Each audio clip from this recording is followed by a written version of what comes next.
A cidade de Montserrat era um pequeno paraíso escondido nas montanhas, conhecido por suas belas paisagens, o ar puro e a tranquilidade que atraía turistas de todo o país.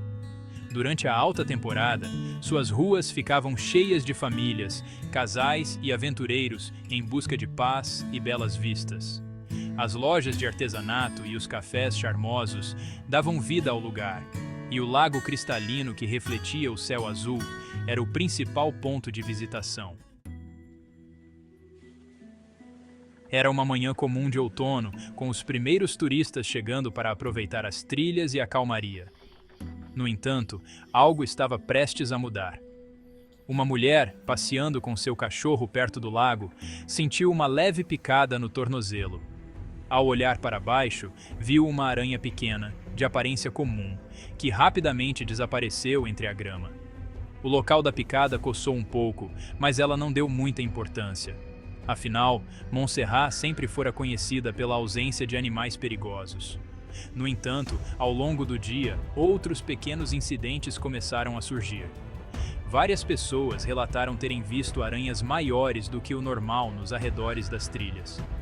Um turista até mesmo disse ter encontrado uma em sua barraca de camping, com o tamanho de sua mão.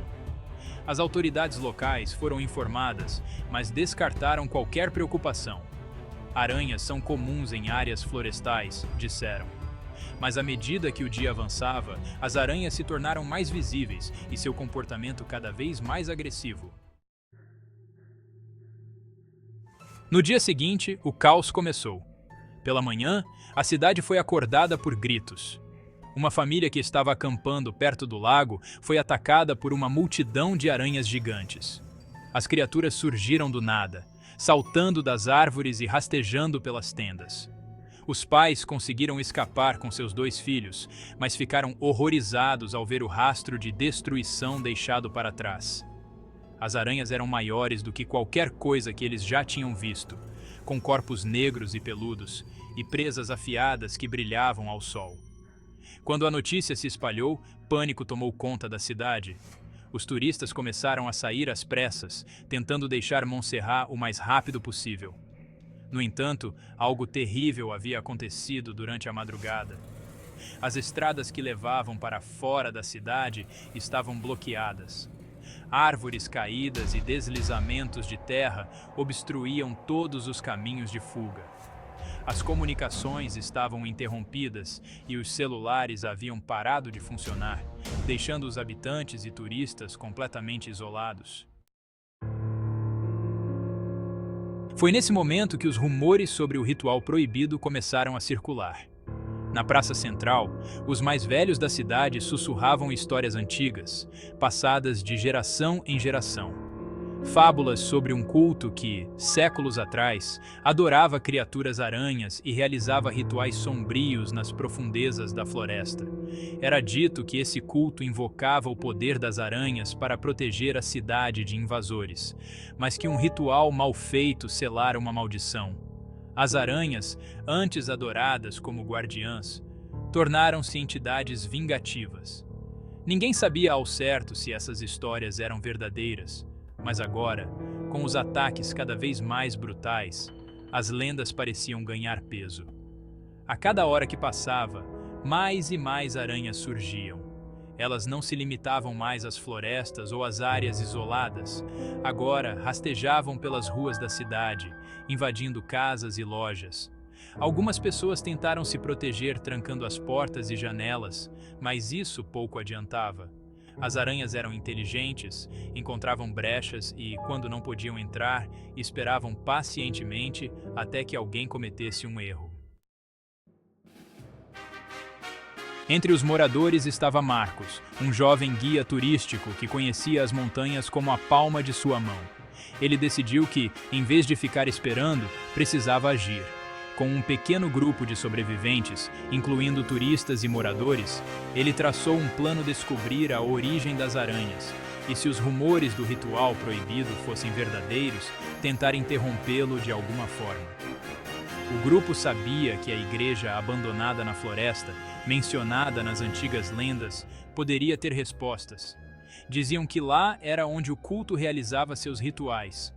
Armados com facões e algumas armas improvisadas, eles se aventuraram nas trilhas, evitando as ruas principais infestadas de aranhas. A caminhada pela floresta foi aterrorizante. A cada passo, eles ouviam o farfalhar das folhas e o som de patas rastejando no chão.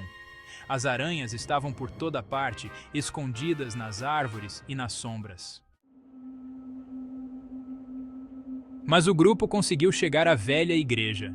Era um lugar esquecido pelo tempo, coberto de era e com o telhado em ruínas. No altar, encontraram símbolos antigos esculpidos na pedra, exatamente como os descritos nas lendas. Lá dentro, uma descoberta aterrorizante. Os ossos de antigos membros do culto, dispostos em um círculo, como se estivessem presos em um ritual eterno. No centro, uma inscrição que dizia: aqueles que despertam as guardiãs devem pagar o preço. Ao tocar nas inscrições, Marcos sentiu uma onda de mal-estar, como se algo antigo e maligno tivesse sido liberado.